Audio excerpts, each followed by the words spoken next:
Hello everybody and welcome back. Hope you're having a great day and we're all doing well. So at the time I'm recording this video, it is the 1st of November 2024. We know the schedule for the Montreal Major makes the finals land on the 17th of November. And very commonly, the next season of Rainbow Six Siege is revealed on the final day of the Major, putting it just 16 days away until we get to see the Year 9 Season 4 reveal. And what I really like to do prior to these reveals is talk about everything we currently know coming in the next season. Of course, this will be on top of any surprises that they show in the reveal as well, but it's quite good that we already know a lot of information going into the reveal in just a few weeks. So if you enjoyed this video, be sure to hit the like button, subscribe if you haven't already since we're trying to hit 200k, and let's get into this. So first and foremost, let's talk about the operator for Year 9 Season 4. There will be no brand new operator coming in this season. We've already received our new operators for Year 9. That was Deimos and Scopos. The other half of Year 9 were remastered and reworked operators, the first being the recruits, and now in Year 9 Season 4, it's Blackbeard. Now, as it currently stands, we have no info on what the Blackbeard rework is specifically going to be. I know a lot of people like to bring up that it is going to be a big hookshot ability. That was a fan concept by Bikini Bodhi and Zeman. Although I love that concept, it isn't real, and just because a lot of people seem to be confused with that. His gadgets still will most likely include some form of rifle shield, but in a much different way than it currently acts, to balance him across the board. The issue with Blackbeard is he is either too overpowered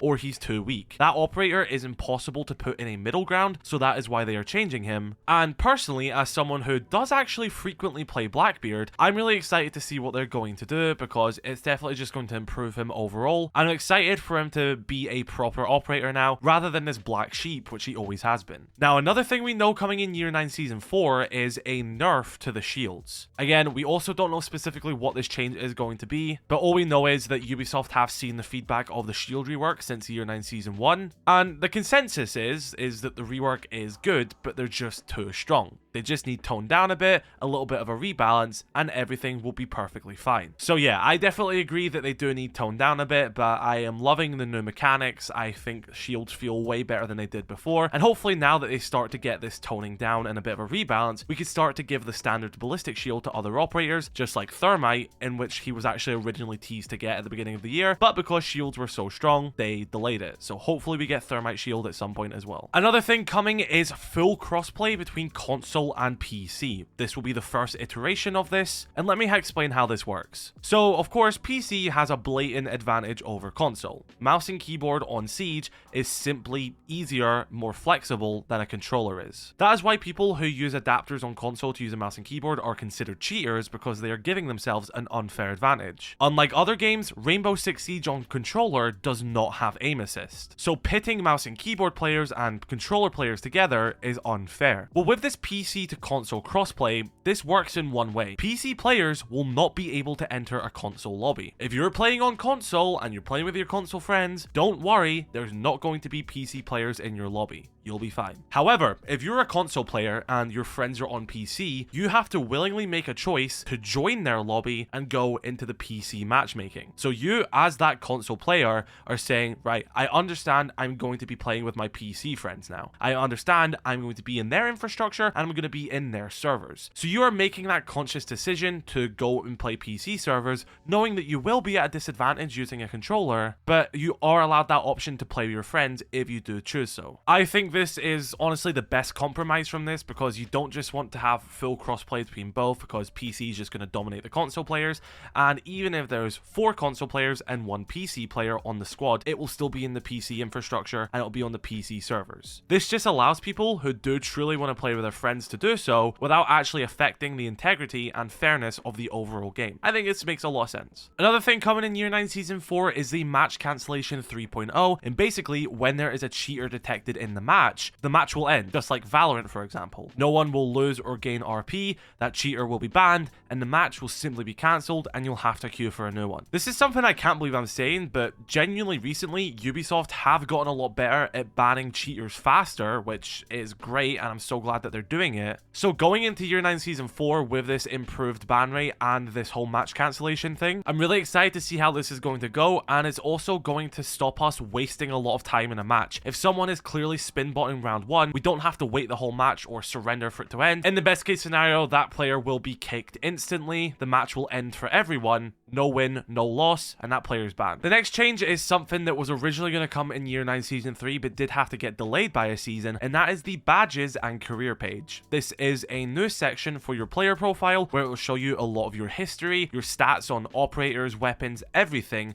a lot of good intel and insight into how you are as a player and all the statistics you have. And the badge system is something really interesting as well, which I'm excited to see. If you have an elite skin right now and you equip its player card portrait, you may notice there's a little logo at the bottom of it. Well, this is what they're adapting into the badge system. This has always been a thing that was on elite player cards, and now it's finally going to have a reason, because you're now going to be able to display a certain amount of badges at the bottom of your player card, and these elite ones will be one of them. You can turn them on, you can turn them off, you can choose which ones you want to display. Based on some of the promo images they've shown from this, it seems like there's some for maybe playing an event, there's some for getting a certain amount of kills with a weapon by the look of it, and some operators as well. So it's going to give you a little bit of a grind and progression system to earn these badges, and then you can display it at the bottom of your player card, again with any foreground and background you want, just to give you a bit more customization to express yourself as a character, giving Siege this sort of version of having like an emblem or calling card and stuff like that, which other games have. It's allowing you to just have a bit more of a customizable profile, and when you kill anyone in game or when they spectate you, they'll be able to see these badges on your player card. It's actually a really cool thing for progression, and I think it's going to be a lot of fun to grind towards. Now, this next one I'm going to put up in the air a little bit. It does say that it is slated for Year 9 Season 4 at the current time of recording, that the full release of Siege Cup is going to come. That means on PC, it's no longer going to be on beta, and you don't have to sign up, and everyone has access to it, and that means it's also going to fully release on console as well. The reason why I'm saying I don't know if this one is set in stone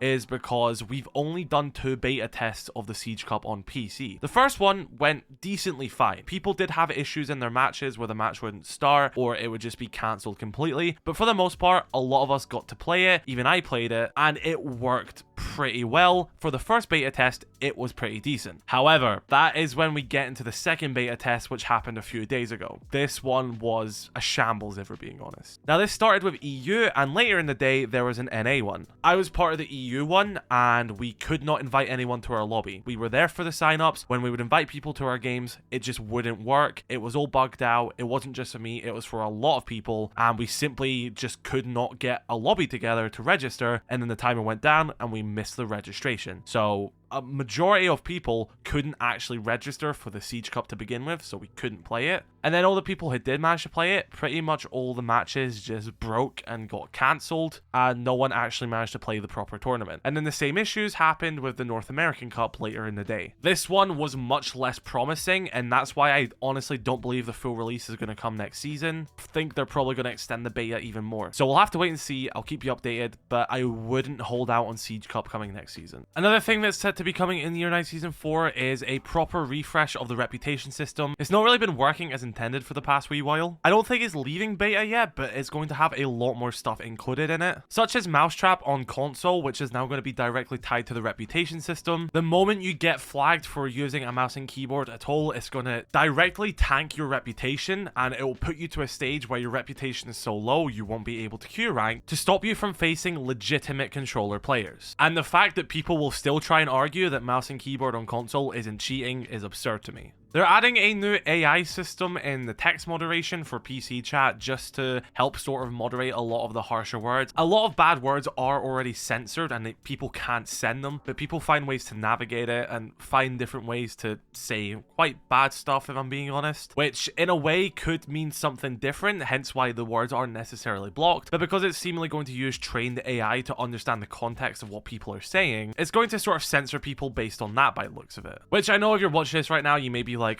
grow a spine or something like that, but to be fair, I have seen some pretty vile stuff said to people in chat, so I think this is fair enough. They're going to be expanding the QB anti-cheat. Basically, this is just to make cheat makers' lives harder. I don't know if this works or not. I'm not an anti-cheat guy. I don't understand the logistics of it, but it sounds good if they're improving more anti-cheat stuff, but that's all I really have to say on that. They're implementing a new dynamic matchmaking, which will improve server allocation based on a broader set of player data. I assume this is in the context of connection rather than like matchmaking, if that makes sense. I've tried looking into this. I have absolutely no idea what this actually means, so this is probably going to be something I need to see for the reveal to know more about. But if it improves my ping when I'm trying to play on different servers, I would love that, because I can't even play with my friends on NA East recently, because I used to go from a 90 ping when I tried to play on East NA, and now when I try play East NA, I'm at 180 plus, which never used to be like that. So if it gives me a better ping when I'm trying to play with my friends abroad, I will take that. They're adding a previs line for drone jumping, similar to how you have gadget previs. I never really liked gadget previs to begin with, and now I kind of love it, so maybe this drone one is going to sway me as well. This was originally meant to come in Year 9 Season 3, but got delayed, so it'll be interesting to see if it comes in Year 9 Season 4. But yeah, I guess it might work out, and it might lead to a lot of really cool new situations. I don't think it's going to lower the skill gap that much, the same how gadget previs never really lowered the skill gap either, so I'll be interested to see how this goes. Another thing that I believe is meant to be coming in Year 9 Season 3 as well, but got delayed, is deployable gadget pre-visualization, which I think means it will show you the radius of a gadget. So if I place down a mute jammer, it will have a previs line showing me how far that mute jammer will cover. I guess the same with like ADSs and stuff like that, LMines. Again, I don't really think this lowers the skill gap. I think it just makes a lot of these confusing aspects more understandable, and you know, it's not going to change that much. It's just more player friendly than lowering skill level. And as they do with every season, there's going to be more stuff coming to the drone drill and additional maps, and probably AI defender and stuff like that as well. Stuff which we kind of expect to come every season now. So yeah, we'll just have to wait and see what the specifics of that are. But yeah, as it currently stands, that is everything we know coming to Year 9 Season 3 as of this point. There'll be more at the reveal. A lot of this stuff may change as well. We simply don't know yet, but this is an early look and based on the roadmap they have given us. So yeah, be sure to let me know your thoughts in the comment section below. Drop a like on this video if you did enjoy. Subscribe if you're new. Catch you later. I love you all. Stay safe. Peace.